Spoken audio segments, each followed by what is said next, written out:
Nathan, welcome back. Maybe just take us through the feeling, what it's like to prepare for your second Young Stars tournament here in Penticton.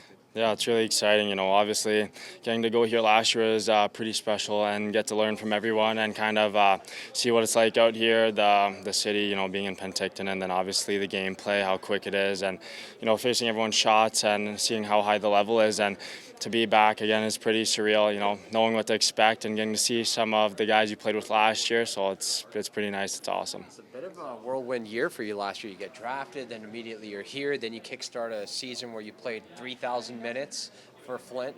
Can maybe take us through if you're able to settle down a little bit more, maybe get a bit more acclimated to the pro culture that's set here.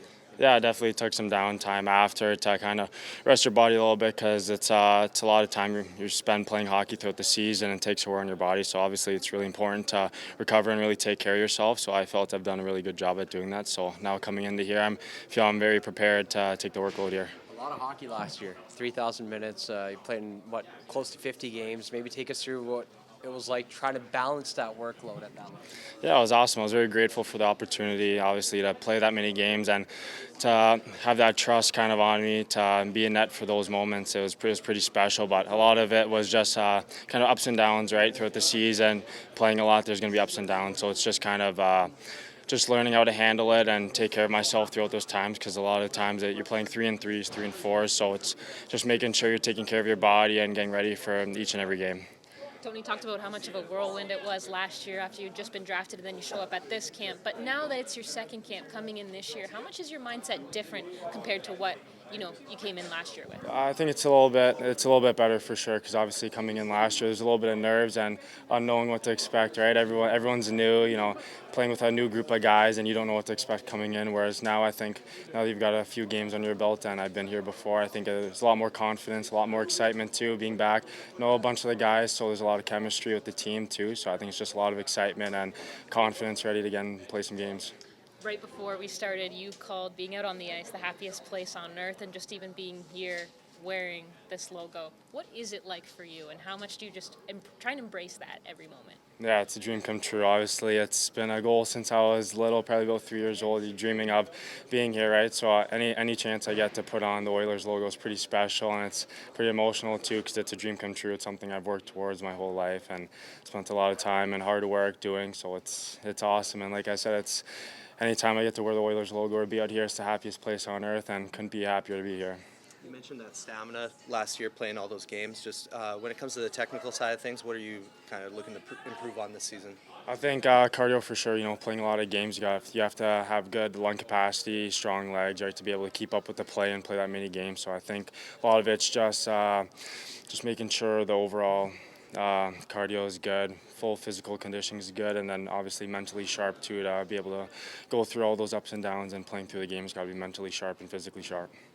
When you think about what you want people to take away from what they notice here about your play in Penticton, what is it that you want people to notice? Just want people to know cool, calm, collected, an athletic goaltender who likes to have fun and is a good teammate, right? Because I think it's one of the important things too, is be a good guy with all these guys, and just be a good teammate and be there for each other. And then I think obviously as far as the on-ice aspect goes, being someone to rely on. I want these guys to have trust in me and know that they can rely on me and play with confidence, knowing that I'm back there and net with them. That's the label you want, calm, cool, and collected. How does Nathan Day work on that? How do you work on that in-game situations? Might be a stupid question, but... No, I think that's just the mentality. It's how you carry yourself, and it's preparation too.